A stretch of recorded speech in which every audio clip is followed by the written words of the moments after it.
कहते हैं यमराज जब गुस्से में आते हैं तो मौत एक झटके में मिलती है। दर्द होता है, चीखें निकलती हैं और सब खत्म हो जाता है। लेकिन क्या कभी सोचा है जब वो मुस्कुराते हैं तो क्या होता है? जब वो मुस्कुराते हैं तो वो जान लेने नहीं आते। वो एक ऐसा आईना लेकर आते हैं जिसमें इंसान को अपनी जीती जागती लाश दिखाई देती है। वो मुस्कुराते हैं क्योंकि उन्हें पता होता है कि इंसान अब खुद चलकर अपनी मौत तक आएगा। हम सब सोचते हैं कि मौत बाहर सड़कों पर, अस्पतालों में या हादसों में मिलती है, लेकिन सच कड़वा है दोस्तों। मौत अक्सर हमारे रिश्तों के बीच, हमारे घर के आंगन में पालथी मार कर बैठी होती है। आज की कहानी किसी दूर जंगल या पुरानी हवेली की नहीं है। ये कहानी एक ऐसे घर की है जो बाहर से तो पक्का था, संगमरमर का बना था, लेकिन अंदर से वो घर सालों से मर रहा था। और उस मरते हुए घर में आज एक ऐसा फैसला होने वाला था जिस पर एक नहीं, दो नहीं, बल्कि 3 जिंदगियां टिकी थीं। और दरवाजे पर खड़ा था वो। एक घर में शोर बहुत होता है, बर्तनों का, टीवी का, बातों का। लेकिन कमला देवी के घर में शोर नहीं था। वहां सिर्फ एक भारी खामोशी थी। कमला देवी, उस घर की मालकिन, उम्र 60 के पार, लेकिन तेवर आज भी ऐसे जैसे पूरा मोहल्ला उनके इशारे पर चलता हो। उनकी नजर में बहू घर की लक्ष्मी नहीं, बल्कि एक जिम्मेदारी थी, और जिम्मेदारी को हमेशा दबा कर रखना चाहिए, वरना वो सिर पर चढ़ जाती है। यही उनका वसूल था। उनकी बहू थी सीमा। सीमा, जिसका नाम ही शायद उसकी सीमाओं में बंधा था, वो इतनी चुप रहती थी कि कभी कभी घर की दीवारों को भी शक होता था कि इस कमरे में कोई रहता भी है या नहीं। सीमा की सुबह ताने से शुरू होती और रात आंसुओं पर खत्म। वो रोज अपमान का कड़वा घूंट पीती और सोचती, क्या यही मेरी किस्मत है? लेकिन उस घर का एक नियम था जो अजीब था। हर मंगलवार ठीक दोपहर के 12 बजे दरवाजे पर एक दस्तक होती थी। कोई मेहमान नहीं, कोई रिश्तेदार नहीं। एक लड़का आता था, उम्र मुश्किल से 15-16 साल, कपड़े फटे हुए, पैरों में हवाई चप्पल भी नहीं, बाल बिखरे हुए, लेकिन उसकी आंखों में एक अजीब सी शांति थी। वो कभी भीख नहीं मांगता था, वो कभी पैसे नहीं मांगता था। वो बस चौखट पर खड़ा होता और धीमी आवाज में कहता, मां, थोड़ा सा बचा हुआ खाना दे दो। कमला देवी को उस लड़के से नफरत थी। उसे लगता था कि ऐसे लोग घर की बरकत खा जाते हैं। वो अपनी बालकनी से चिल्लाती, अरे भगाओ इसे, काम धाम कुछ है नहीं, बस मुंह उठाए चले आते हैं। लेकिन सीमा को उस लड़के की आवाज में अपना दर्द सुनाई देता था। जब भी कमला देवी की नजर बचती, सीमा चुपके से 2 रोटियां और थोड़ा सा अचार उसे दे देती। वो लड़का रोटी लेता, सीमा को देखता और बिना कुछ बोले बस एक हल्की सी मुस्कान देकर चला जाता। उसकी वो मुस्कान सीमा के पूरे दिन के अपमान पर मरहम लगा देती थी। लेकिन पाप का घड़ा और सब्र का बांध, दोनों की एक सीमा होती है। उस मंगलवार घर का माहौल कुछ ज्यादा ही गर्म था। कमला देवी का पारा 7वें आसमान पर था। सुबह किसी बात पर सास बहू में कहा सुनी हो गई थी, या यूं कहें सास ने कहा और बहू ने सुना। गुस्से में तमतमाई कमला देवी ने सीमा को कड़े शब्दों में चेतावनी दी, सुन ले कान खोलकर, आज के बाद अगर उस भिखारी को तूने एक दाना भी दिया तो मुझसे बुरा कोई नहीं होगा। घर में वैसे ही दरिद्रता छाई हुई है और तू खैरात बांट रही है। आज से उसका आना बंद। सीमा का दिल बैठ गया। उसने सिर झुका लिया। जी मां जी। इसके सिवा वो बोल भी क्या सकती थी। दोपहर हुई, घड़ी की सुई 12 पर पहुंची और ठीक उसी वक्त दरवाजे पर दस्तक हुई। सीमा रसोई में थी। उसके हाथ रुक गए। वो जानती थी कौन है। उसका मन किया कि दौड़कर जाए और कह दे कि भाग जाओ, आज मां जी गुस्से में है, लेकिन पैर नहीं उठे।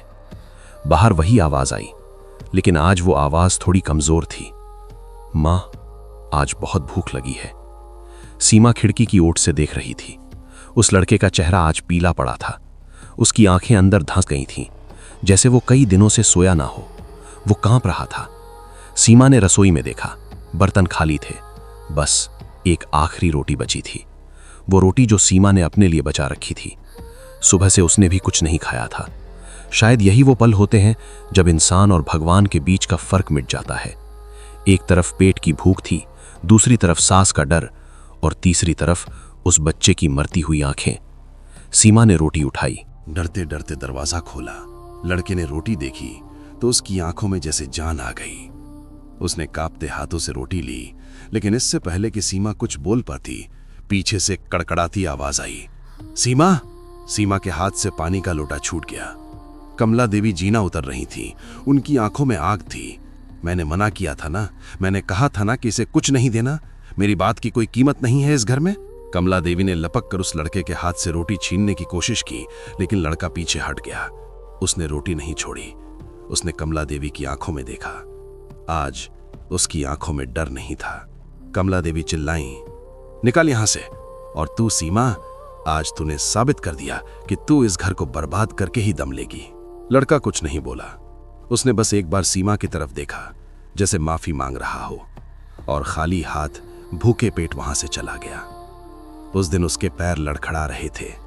रात हुई, लेकिन उस रात कमला देवी के घर में अंधेरा कुछ ज्यादा ही गहरा था। कमला देवी अपने कमरे में लेटी थी। उन्हें नींद नहीं आ रही थी। रह रहकर उस लड़के का चेहरा सामने आ रहा था। अरे तो क्या हुआ, मर नहीं जाएगा एक दिन ना खाने से, उन्होंने खुद को समझाया। तभी कमरे का तापमान अचानक गिर गया। हवा रुक गई। खिड़की के पर्दे जो अभी हिल रहे थे एकदम थम गए। कमला देवी ने करवट बदली। उन्हें लगा कमरे के कोने में कोई खड़ा है। कौन है, उन्होंने पूछा। अंधेरे से एक शांत, बहुत ही शांत आवाज आई, तुम बहू से बहुत नाराज रहती हो कमला। कमला देवी हड़बड़ा कर उठी। उन्होंने बेड के पास रखा लैंप चलाया। सामने कुर्सी पर एक आदमी बैठा था। काले कपड़े, साधारण सा चेहरा, लेकिन उसकी आंखों में इतना सन्नाटा था जितना शमशान में भी नहीं होता। और सबसे डरावनी बात, वो मुस्कुरा रहा था। कमला देवी का गला सूख गया। तुम कौन हो, अंदर कैसे आए? वो आदमी अपनी जगह से नहीं हिला, बस मुस्कुराता रहा।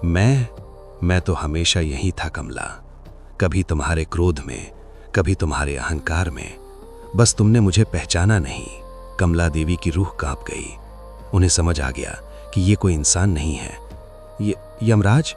उनके होठ बमुश्किल हिले। यमराज हंसे नहीं, बस उनकी मुस्कुराहट थोड़ी गहरी हो गई। लोग मुझसे डरते हैं कमला, कहते हैं मैं जान ले लेता हूं, लेकिन सच तो ये है, इंसान अपनी जान खुद देता है। मैं तो बस तारीख नोट करने आता हूं। कमला देवी घुटनों के बल गिर पड़ी। मैंने क्या किया? मैं तो रोज पूजा करती हूं, दान देती हूं, मुझे मत मारो। यमराज खड़े हुए। वो धीरे धीरे कमला के पास आए। मारने नहीं कमला, मैं तुम्हें मारने में ही आया। मौत तो बहुत आसान सजा है, मैं तुम्हें एक खबर देने आया हूं। कमला देवी ने सिर उठाया। यमराज ने खिड़की की तरफ इशारा किया। कल दोपहर ठीक 12 बजे तुम्हारे घर की दहलीज पर एक फैसला होगा, एक ऐसा फैसला जो 3 जिंदगियों की किस्मत लिखेगा। अगर तुमने सही फैसला लिया तो शायद सब बच जाएं, और अगर गलत फैसला लिया तो मैं वादा करता हूं कमला, तुम जीना चाहोगी लेकिन मौत तुम्हें मिलेगी नहीं। कमला देवी रोने लगी। कैसा फैसला? मुझे क्या करना होगा? यमराज ने हवा में घुलते हुए बस इतना कहा, जो तुम आज तक नहीं कर पाई, इंसान बनना। और फिर वो गायब हो गए। कमरे में सिर्फ लैंप की रोशनी और कमला देवी के भारी सांसों की आवाज रह गई। अगली सुबह सूरज निकला, लेकिन कमला देवी के अंदर की रात खत्म नहीं हुई थी। वो पूरी रात नहीं सोई।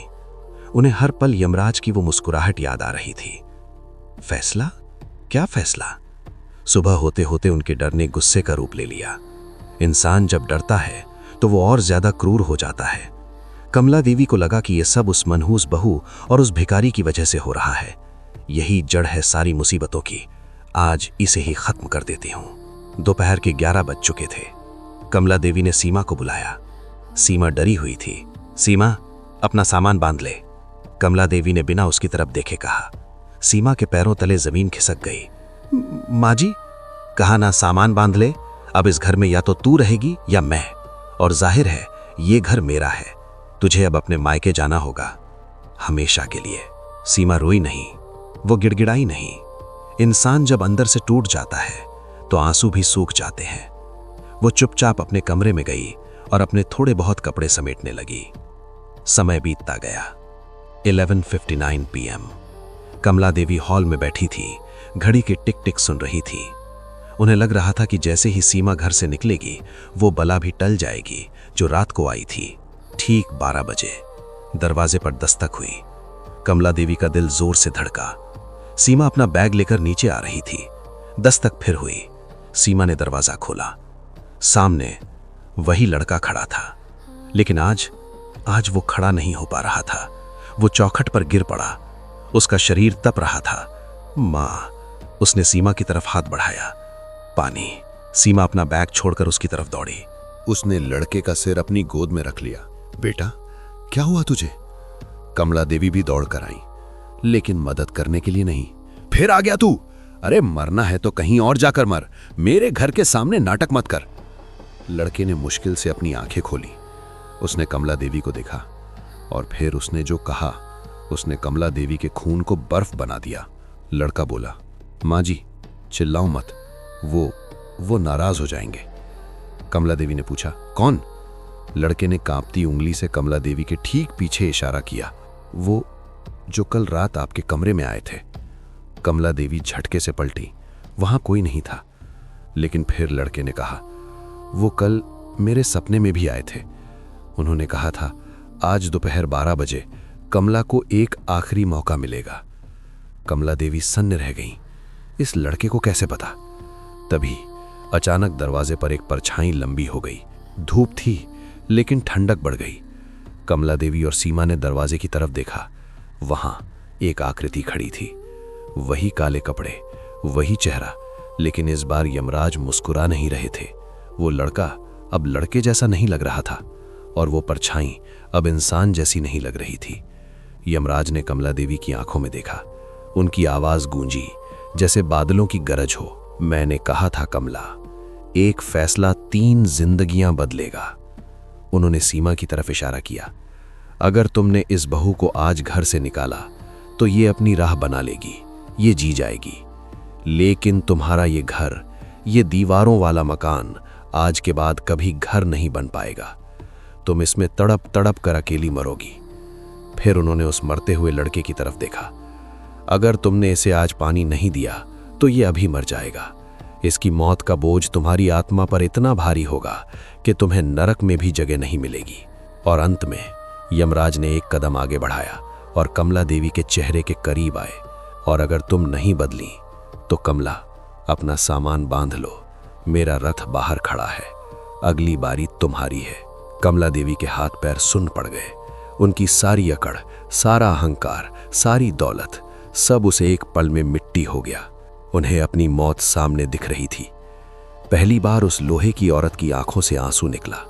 डर का नहीं, पछतावे का। कमला देवी दौड़ी। वो उस लड़के के पास गिरी। उन्होंने सीमा के हाथ से पानी का ग्लास छीना और खुद अपने हाथों से उस लड़के के मुंह से लगाया। पी बेटा, पी ले, मुझे माफ कर दे, मुझे माफ कर दे। फिर उन्होंने सीमा का हाथ पकड़ा, वो हाथ जिसे वो हमेशा झटक देती थी। तू कहीं नहीं जाएगी सीमा, ये घर तेरा है। मैं भूल गई थी, मैं घर की बड़ी थी, पर मैं ही घर को छोटा कर रही थी। कमला देवी रो रही थी। उस भिखारी लड़के को अपने आंचल से हवा कर रही थी। सीमा हैरान थी, लेकिन उसने अपनी सास के कंधे पर हाथ रखा। तभी हवा थोड़ी गर्म हो गई। वो ठंडक चली गई। कमला देवी ने डरते डरते पीछे मुड़कर देखा। दरवाजे पर कोई नहीं था, सिर्फ धूप थी और वो लड़का जो अब उठकर बैठ गया था। उसके चेहरे पर रंगत लौट आई थी। लड़के ने पानी पिया और जाने के लिए खड़ा हुआ। जाते जाते वो रुका। उसने कमला देवी को देखा और मुस्कुराया। वही मुस्कान जो कल रात अंधेरे में उस मेहमान के चेहरे पर थी। वो लड़का बोला, माँ पेट भर गया, अब चलता हूं। और वो भीड़ में कहीं खो गया। कमला देवी वहीं दहलीज पर बैठी रही। सीमा उनके पास बैठी थी। उस दिन के बाद उस घर में मंगलवार को कभी दरवाजा बंद नहीं हुआ और कमला देवी ने जान लिया था कि यमराज को हराने का एक ही तरीका है, जिंदा रहते हुए दूसरों को जिंदा रहने देना। दोस्तों, कहानी खत्म हुई, लेकिन एक सवाल अभी बाकी है। हम सब उस यमराज से डरते हैं जो मरने के बाद आता है, लेकिन उस यमराज का क्या जो हम रोज अपने अंदर पैदा करते हैं, अपने अहंकार से, अपनी कड़वाहट से। मौत सिर्फ सांस रुकना नहीं है। जब आप किसी का दिल दुखाते हैं और उसे महसूस भी नहीं करते, असल में आप उसी पल मर चुके होते हैं। और जैसा कि रवि मामा हमेशा कहते हैं, जीवन की स्क्रिप्ट ऊपर वाला लिखता है, लेकिन उसमें प्यार और इंसानियत का रंग भरना हमारे हाथ में है।